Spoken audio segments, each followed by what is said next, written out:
Hi guys, it's Andy from Man City Fan TV and welcome to another Burnley preview.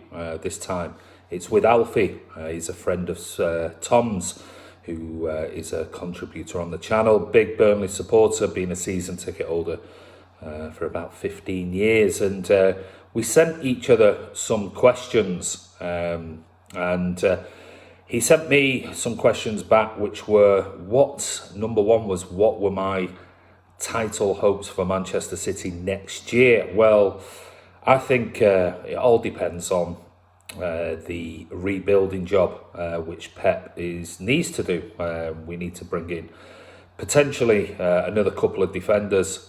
We need to ideally replace Leroy Sané if we can, but I know Pep has today said we do have other options. So starting for next season, I think it'll just be as usual. The biggest problem this season has been the loss of Aymeric Laporte, not replacing Vincent Kompany, and then obviously losing Leroy Sané was a massive loss as well. So I think we were well off the pace, and the fact that we didn't maybe get one, even two more defenders at the beginning of this season, or certainly last summer, was a big deciding factor on the way we are 22 points behind Liverpool.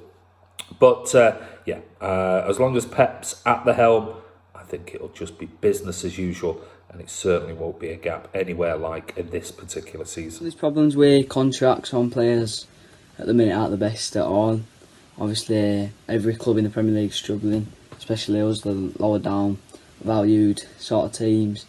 We are currently struggling massively, because we don't have the funds to keep players on certain wages, for example, like Aaron Lennon, Joe Hart, players like that. That's why it's been revealed already that Aaron Lennon and Joe Hart are leaving the club. Obviously a Man City legend, but we don't know where he'll be going next. Obviously there's still other players like Phil Bardsley, Jeff Hendrick, Adam Legstins. Them three are both running out of all three of them running out of contract currently. But for me, as a Burnley fan, I think we should definitely renew Bardsley's and Hendrick's contracts, because them two players, you could say, are play a very vital part in Burnley's team.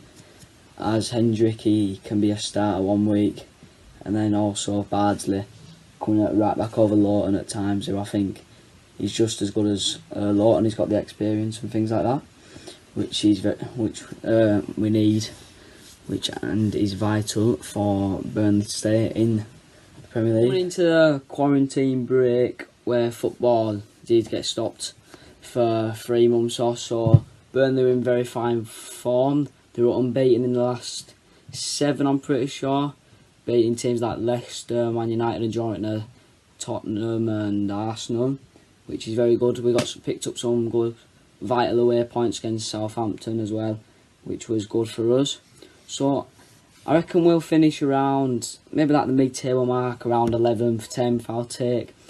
I think Europa League's pushing it a bit for us this season. Obviously we got it 2 seasons ago, but yeah, he's pushing it a bit this season, as you've got your likes of Sheffield United and Wolves obviously up there again, playing very well.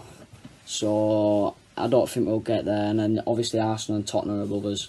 I can't see them finishing anywhere below us. So I'd take around 10th, 11th. I reckon we'll finish around there.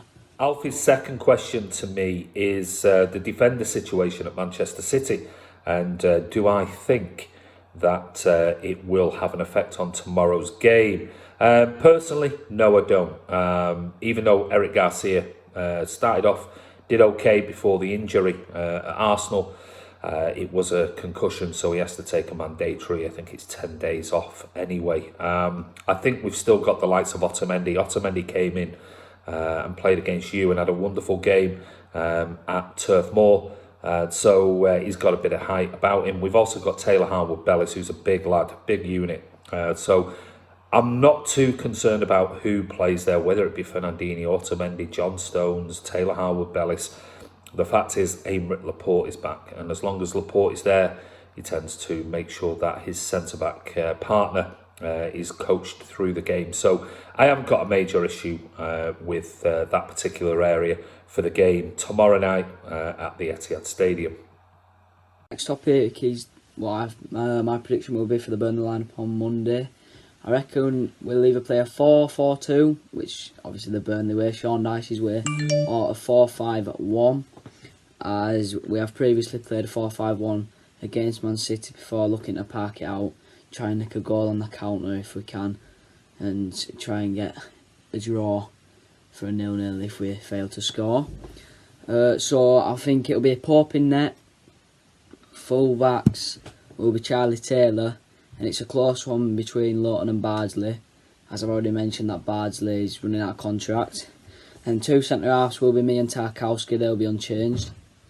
And then if we're playing a 4-5-1, that left mid, I'd say it would be Dwight McNeil, obviously at Burnley, future star, very young talent, born and bred in Manchester.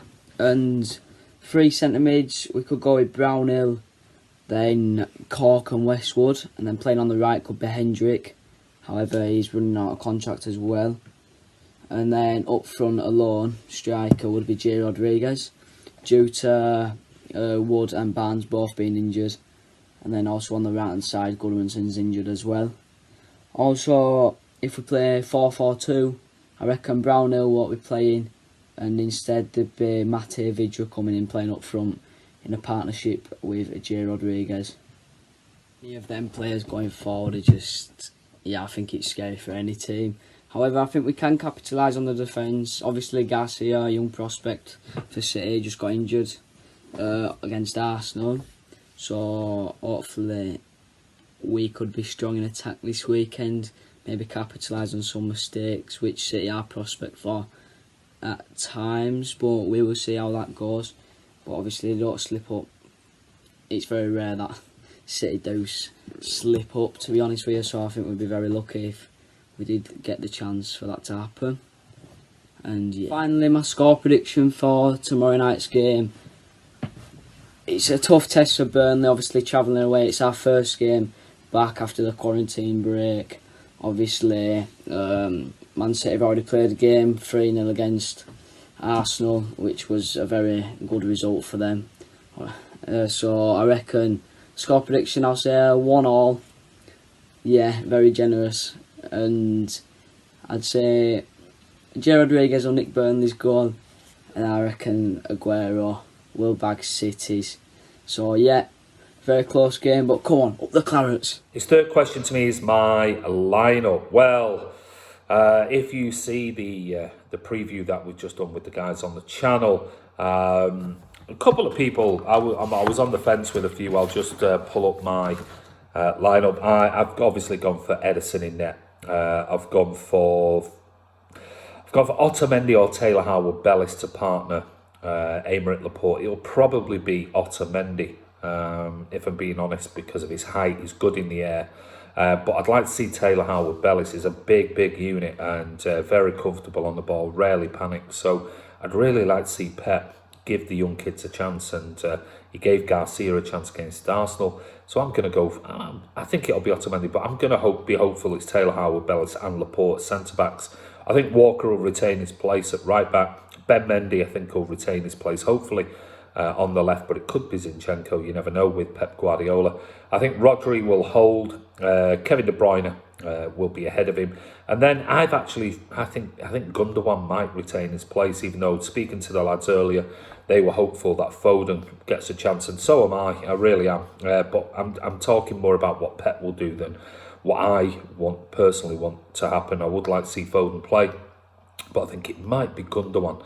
Then I've gone for Bernardo Silva on the right-hand side to come in for Riyad Mahrez, Sergio Aguero to replace Gabby, and Raheem Sterling to keep his place on the left-hand side. Which leads me on to my final question asked by Alfie, and that is the score prediction. Well, I've gone for 3-1 to Manchester City. I think it'll be a pretty tight game thereabouts, but I'm hopeful City will come out comfortable winners in the end. But I've got a funny feeling Burnley might score. But you know, who knows? It's generally a pretty tight game on the whole when we play Burnley.